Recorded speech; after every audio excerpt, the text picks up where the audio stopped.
After posting a couple of hundred videos of Rory Sutherland, generating billions of views, and introducing him to a wider audience, I decided to pull together some of his great videos and just react to them. Also, I will expose which ones were true and which ones were just made up. And also I will try to find some similar cases, so we can see, are those cases of Rory Sutherland work in real life, or those were just some singular cases. Okay, so let's get started. Okay, so the first video is called How Ferrari Beautifully Scams Its Customers. And this one got 35 million views and has 1.5 million likes. Let's get started. If you buy a Ferrari, they'll deliver it for free to your local Ferrari dealership, apparently. Or you can pay £500, have a tour of the factory in Maranello, which you travel to at your own expense, and then drive the car home. I don't know if you noticed that, but by framing it as a tour of the factory, they've got you to pay to collect your own car. Rolls-Royce and Maserati made their cars cheaper through innovation. They stopped exhibiting them at car shows, where they look expensive, and they started exhibiting them at yacht and plane shows. If you've been looking at Learjets, Gulfstreams and Sunseekers all afternoon, a €250,000 car is an impulse buy. By the way, if you allow people to pay for something contactlessly, it feels 15% cheaper, by the way. Okay, so first of all, no. Ferrari will never offer you free delivery, even if you buy a car that costs like 300k plus. So this is how Ferrari delivery typically works. There are two types of delivery options in Ferrari. One is called standard and the second one is called optional. The standard one is when they just deliver the car to your local dealership, and the price of the transportation was already included in the price of the car. And then if you want to deliver it to your home, you are paying extra for it. And the second one, which is called optional, is for custom orders or clients that have already like 4, 5, 6 Ferraris, or for Formula 1 sponsors. This is where they offer you a free tour at the factory at Maranello. And then after the tour you decide whether you're going to drive the car home at your expense, or you can just order standard delivery, and which is going to be again at your expense. But regarding the tour, because most of the people confuse the public factory tour from the private factory tour, because there are two types of factory tours in Maranello. One is the public one, which is cost like 25 euros per person, and it's basically a bus shuffle tour where you are not allowed to leave the bus. There are too many limitations, you can't even take a picture, and you can't go inside the actual factory. But for the private invitation, there are no limitations. So you are allowed to leave the bus, you are allowed to take picture, and also you are allowed to have a tour inside the actual factory and see the whole assembly line. The price of this experience is typically free because, as I mentioned, this is only by invitation. Okay, so just to sum this up, even though some statements here weren't really accurate, but as a marketing case, this is actually genius. And this case is, by the way, very similar to the IKEA case, and Rory talks about this very often as well, where IKEA doesn't assemble the furniture for you, so you just take your furniture home and assemble it yourself. Because when you assemble your furniture yourself, you feel pride for yourself. And we as human beings just tend to love the things more when we build or cook them ourselves. And IKEA here is winning a huge cost cutting. Okay, let's go to the next one. So this one is called How Restaurants Manipulate You to Order Wine. And this one has over 20 million views and has over 730,000 likes. Wine tastes better if you pour it from a heavier bottle. A restaurant wants you to drink wine. Why? Wine doesn't have a known price anchor, so you can mark it up like a bastard. Okay? You can't charge £30 a glass for a glass of Johnny Walker Red because people know what that costs in the shops. But you can buy a bottle of Chateau d'Obscur for €6 and charge €30 for it. And because it's expensive, everybody will say it tastes of black currants, okay? What the restaurants do is they make you think you're choosing what to drink while actually stuffing you royally. And this is how it happens. You arrive, there are wine glasses already on the table. Secondly, they bring you a drinks menu. It's not called the drinks list, it's called the wine list. And then there's the final touch, which is sheer genius. They only bring one wine list and hand it to one person. Now, there's only one drink that you can all share.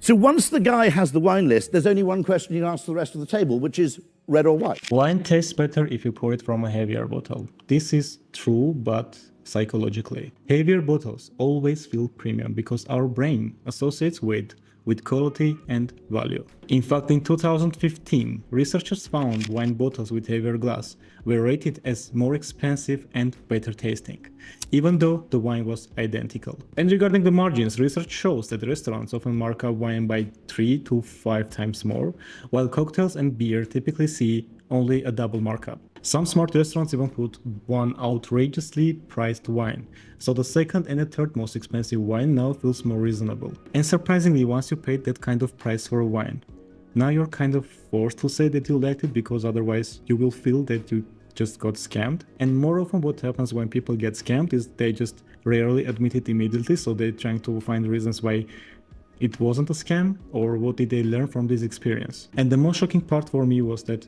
restaurants really put some wine glasses before you arrive. So every time you see those wine glasses, you are kind of expected to order wine, so you can also match the place maybe. Also, as I understood, that waiters identify the group leaders every time, so they can handle the wine menu to them. So the leader can actually decide for everyone which wine to order. And also, they are kind of avoiding the group debates here. This, by the way, feels very similar to the perfume industry. So let's say you have your perfume that's $10 and you're spending an additional $3 for a heavier bottle. Now your perfume feels more premium, and now you can price it at over $100 and you will have that placebo effect. Okay, so the next one is called When This Guy Intentionally Said No to All Billionaires. This one has like 500,000 views and has over 10k likes. The most genius version of this idea is Bernie Madoff. Because Bernie Madoff, who had this effectively bogus investment fund, got billionaires coming to him saying, I really want to invest. Now, if you're a billionaire, there's one thing that drives you absolutely insane, which is someone saying no. So Bernie would go, I'd love to have you on, but I'm afraid, I just can't take you on at the moment. I just can't take your money.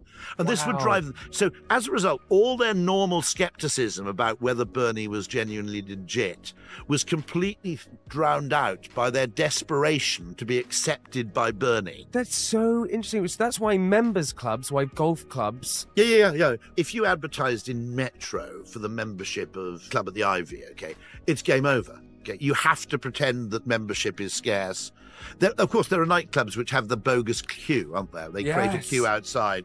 And then my daughter got a scam by that somewhere, where you queue for bloody ages, you go and the place is totally empty.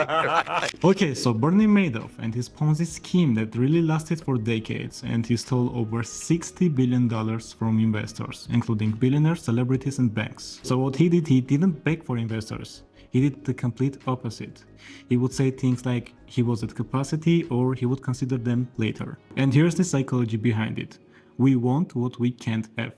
When the access is limited, we assume value. And all the VCs and funds like Sequoia, they all know this, and they never pitch founders, and founders are chasing them. What they would sometimes say to founders is they are not deploying any capital in this space, and that's when founders try to chase even harder. But it's not just VCs or funds that are using this scheme. Luxury brands and even the clubbing industry, they are also using this scheme. So for example, Supreme will release a limited product and they are just creating fake scarcity. Or when the club is actually empty inside, but there is a big queue outside. This is how they are using this to create a fake FOMO. However, when you are running a real business, getting access to working capital shouldn't feel like you're trying to get into a secret club. And that's where Revenue comes in. No personal credit checks, no origination, maintenance, or draw fees. Just fast, flexible funding based on your business revenue and not your story. You can access cash on demand through their business card or direct to your account. Only pay for what you use and get approved in as little as an hour, and get a funding up to $1 million. Revenue reports to Dun & Bradstreet, helping you build your business credit. It's business funding that actually makes sense, so make sure you click the link in the description or find the link pinned in the comments below. Okay, now let's just move on to the next video. Okay, so the next one is called How the Pharmaceutical Industry is Tricking You with Colors. And this one has over 15 million views and has over 770,000 likes. Painkillers are more effective if they're red, okay? Sleeping pills are more effective if they're blue. There's a big difference to the placebo effect if you give people 3 small pills rather than 1 big one. But let's take this a bit further. Wine tastes better if you pour it from a heavier bottle. Wine tastes better if you tell people it's expensive. Painkillers are more effective if they're branded. And painkillers are more effective if you tell people they're expensive. Now, interestingly, Nurofen in Australia got into trouble because they sold a whole range of variants of Nurofen, including Nurofen for period pain, and I think there was Nurofen for colds and flu, which were chemically and pharmacologically identical to standard Nurofen, but they charged a premium for them. Making someone pay more for a drug that says for period pain, whether you like it or not, will make that more effective at treating period pain than if you take the generic Nurofen at the ordinary price. Okay, so does the color affect perceived effectiveness of medication? And the answer is absolutely yes, and this is very well documented. So according to a study, red, orange and yellow are perceived as stimulating. They are good for pain relief, energy and alertness. Blue, green and purple, they are perceived as calming, so they are very good for sleep and anxiety. A very famous study, Bakalev and Caulfield, 1982, showed patients rated red pills as energizing and blue pills as calming, even though they were inert. And it's also true that 3 small pills are more effective than 1 large pill.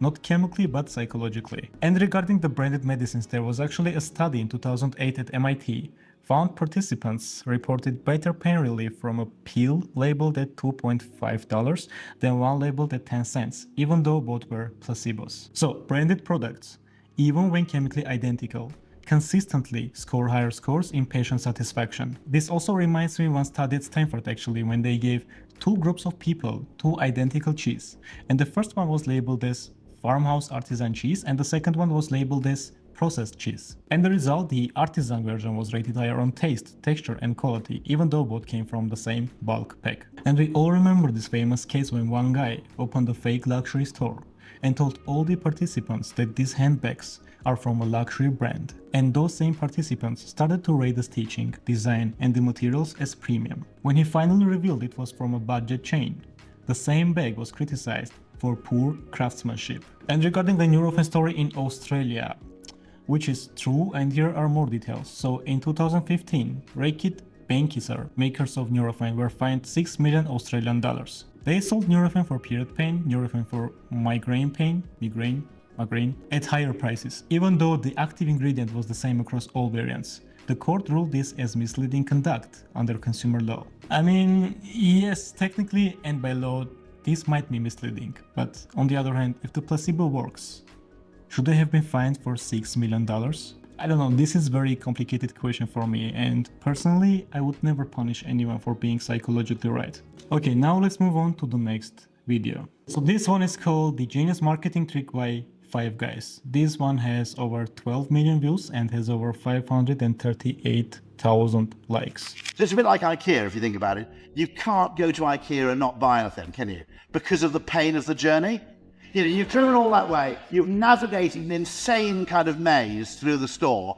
You've got to buy at least some tea lights. Because going home empty-handed from IKEA would just be unthinkable. The effort you put into things that are kind of peripheral is a useful sign of your commitment to what you're doing. Anybody been to 5 Guys here, the burger chain? If you ask for the fries there, you choose small, medium or large, and they give you a cup that's small, medium or large, and they fill the cup right up to the top with fries, and then they take an additional scoop, massive great scoop of fries, and put it at the bottom of your bag. Now that's beautiful because, well, beautiful is probably stretching in this case, because it's someone giving you something they don't have to. Now, a logical person would make the cups bigger. A finance director would say, stop giving away the free fries, they're costing us money. The fact that having done so, they then give you some more is just instinctively, automatically appealing to us. Well, regarding the IKEA, we have already talked about this, and I think everything is clear. There is no need to go any deeper, but the 5 Guys case is very interesting because that's really something that separates them from other competitors. Because some competitors like McDonald's are very exact at the portions and the orders that they are giving. It kind of triggers a gift-like emotional response to customer because they think, well, they didn't have to do this, but they actually did this. So customers leave thinking they got a deal, even though 5 Guys meals cost more than a McDonald's equivalent. By the way, this is the case that's also used in the hotel industry very widely, because every time you arrive to your hotel and you find that little piece of chocolate on your pillow, if you think about it, that little piece of chocolate doesn't add any value to your journey, but it kind of feels like a thoughtful gift, and it also makes your hotel feel more premium.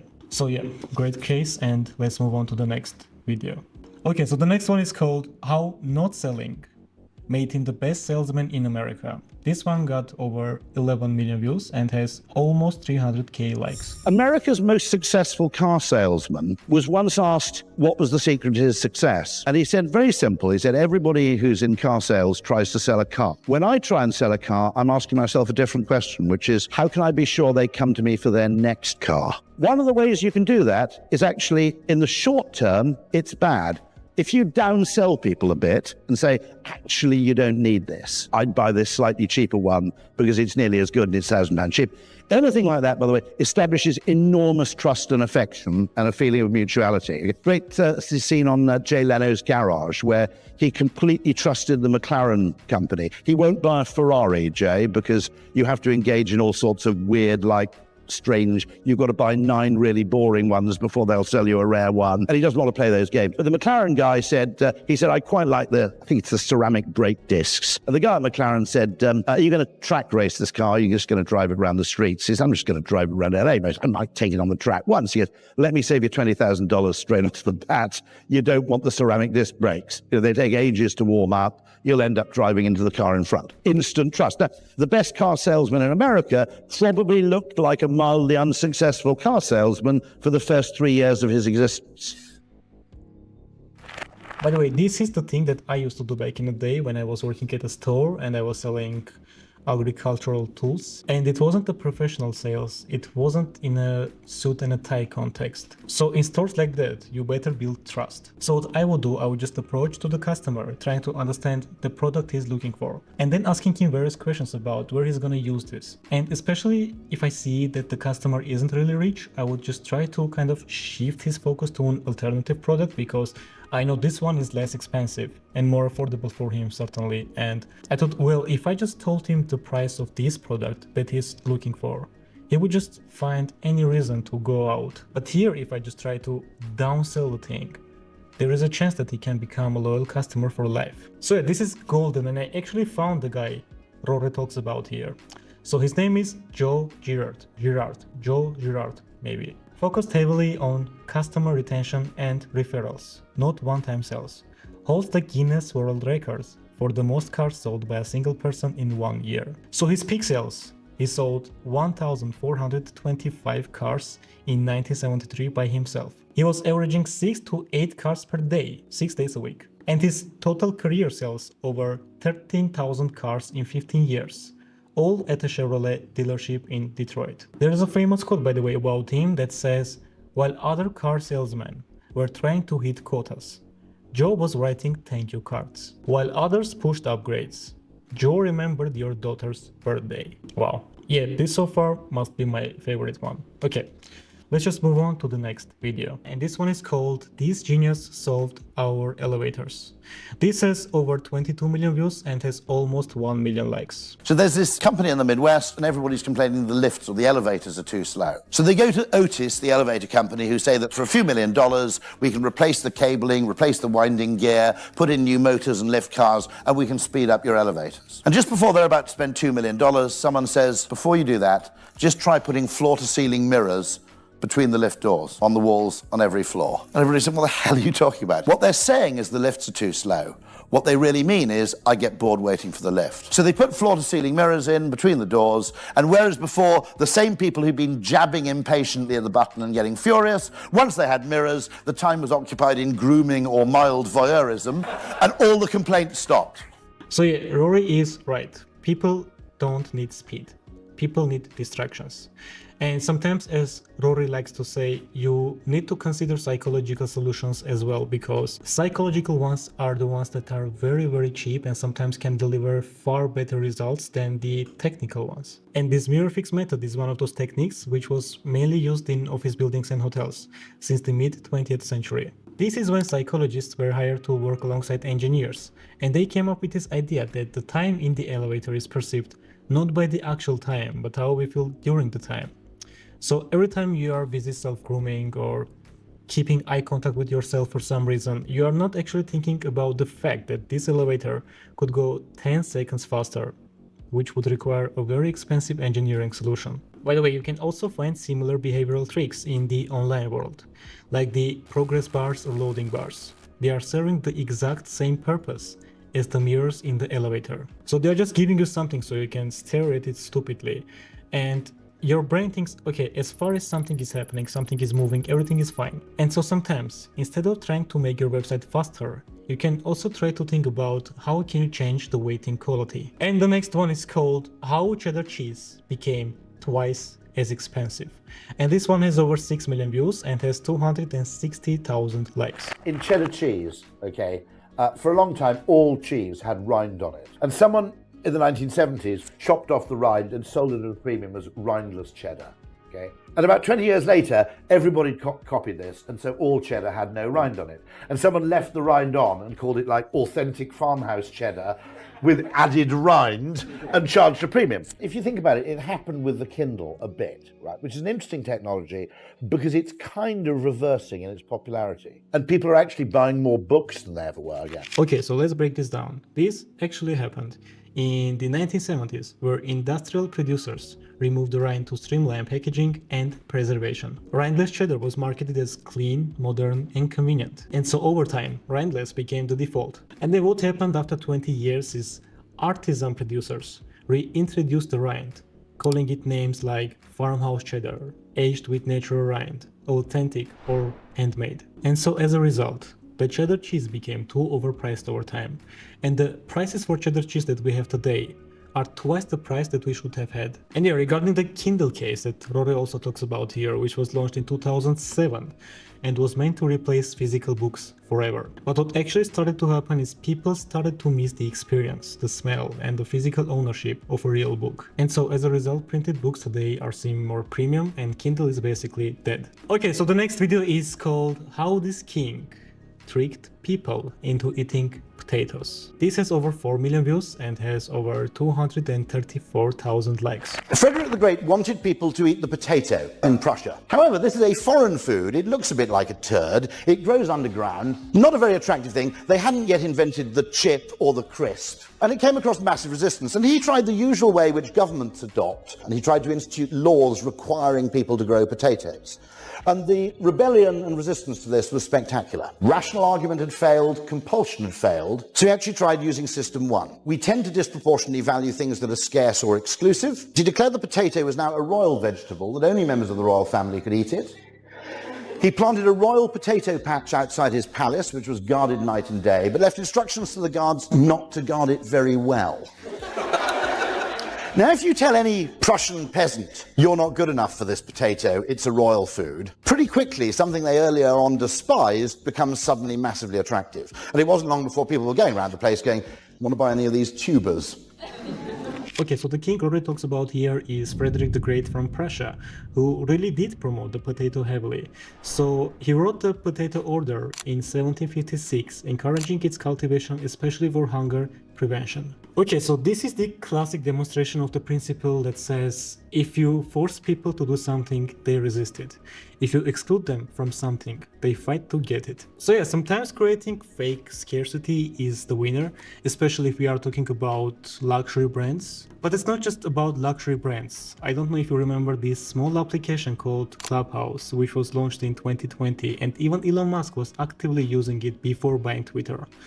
And the idea behind this application was that you can't just download it from the App Store. You needed someone inside. So someone needed to invite you from there, and then after that you can only download it. And this created this viral FOMO for a while, and it was doing very well for a few months.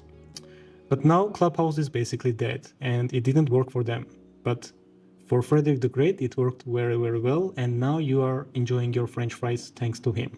Okay, so the next one is a video with a long title that's called The Ingenious Simple Marketing Trick That Changed the Railway Industry Forever. This has over 6 million views and has over 215,000 likes. Here's one example. This is a train which goes from London to Paris. The question was given to a bunch of engineers about 15 years ago. How do we make the journey to Paris better? And they came up with a very good engineering solution, which was to spend £6 billion building completely new tracks from London to the coast and knocking about 40 minutes off a 3.5-hour journey time. Call me Mr. Picky, I'm just an ad man. But it strikes me as a slightly unimaginative way of improving a train journey. merely to make it shorter. Here's my naive advertising man's suggestion. What you should in fact do is employ all of the world's top male and female supermodels, pay them to walk the length of the train handing out free Chateau Petrus for the entire duration of the journey. You'll still have about £3 billion left in change, and people will ask for the trains to be slowed down. By the way, for a long time I thought this is something that Rory just came up with in his head. But this actually happened in the Channel Tunnel Rail Link HS1, where they spent £5.8 billion to save 40 minutes of a 3.5-hour journey. Was this successful? In a technical standpoint, yes. Was this imaginative? No. This case, by the way, is very similar to what we just said about the elevator mirror cases, where the idea wasn't just about making something faster, but just removing discomfort, like boredom. But in this case, it's also about removing inconvenience. You see, train journeys aren't usually short. And every time we are using a train, we are kind of mentally prepared that we are gonna spend a few hours here. So saving only 40 minutes and spending that much money on a trip that's usually a few hours long, I don't think there is any act of heroism, in my opinion. I also remember another video of Rory Sutherland talking about trains again, and he was saying that there is a much cheaper alternative to just putting tables on train. So every time you're on a train, you can just have your laptop on a table, and you can just work compensating your time, and the time would fly faster. But when I was trying to find any real cases of railway companies using this method, it was mostly unsuccessful because I only found some luxury railway companies like Le Grand Tour France, Venice, Simplon, Orient Express, or few other ones. And what's interesting is that these railway companies use this method, but they are not richer than Eurostar in terms of scale, passenger volume, or revenue. So I don't see any reason why Eurostar doesn't apply this method. Okay, this is it, and let's move on to the next video. Okay, so this is the last video, and this one is called How Red Bull Became Coca-Cola's Only Competitor. This has over 4 million views and over 130,000 likes. How a rational person might think about competing with Coca-Cola. For about 120 years or so, Coke's been the best-selling cold, non-alcoholic drink in the world, and the 3-4 logical people would say, well, it seems to me what we need to do is we need to produce a drink that tastes nicer than Coke, costs less than Coke. The only problem is that no one's actually succeeded with that approach in 100 years. On the other hand, the most successful attempt to compete with Coca-Cola by miles is Red Bull. And it comes in a tiny can, it costs a fortune, and it tastes disgusting. It isn't actually a drink, or you could say it's a drug. It's expensive, and it tastes weird. Now, if you think about it, nearly all drugs taste weird. The small can says, you know, they actually had to dose this out in a especially small can, because if you had the full 330 milliliters, you'd probably go postal. It even has the most fantastic placebo, which is you can't buy it if you're under 16. Now, if there's a way to make 15-year-olds want something, it's to basically allow it only to be sold to people over a certain age. Okay, so this is already a very legendary case. This was posted and told many times. Now, Red Bull, which was launched in 1987. So at the time, the logic around soft drinks was about price plus scale plus taste, and Red Bull broke all three. Now Red Bull sells over 10 billion cans a year, valued at $20+ billion globally. Now, in many videos like this, it was told that Red Bull actually overcame Coke, which is kind of misleading because it's not true, but the magic here is about that Red Bull initially didn't have any chance to compete with Coke, and then actually beating them in fields like clubs and bars. Look, like sometimes anti-marketing is working much better than the actual marketing. I even remember this card company which was called Cards Against Humanity, and I remember they raised their prices during the Black Friday for $5 as a joke, and their sales went up. I also remember they once decided to sell actual bullshit like bull poop in cans, and it was priced at $6. And people actually bought it. Now, I'm not suggesting you that you can do the same or you need to do the same, but I'm just simply saying that sometimes logic is not the only solution in marketing. If it was only about logic, then I think we would still walk around with our Nokias in our pockets instead of our iPhones. So marketing isn't just about the best product, the best price, or even the best logic. It's about emotion, perception, and framing. So yeah, this is why I really enjoy watching Rory Sutherland videos, because it kind of gives you the feeling that once you can see it, you can't unsee it. Anyways, I want to recommend you his book, which is called Alchemy. Just purchase it, buy it, read it, because it's very interesting. Let me know which case hit you the hardest, and maybe if there is something that I missed, just let me know in the comments below. Cheers!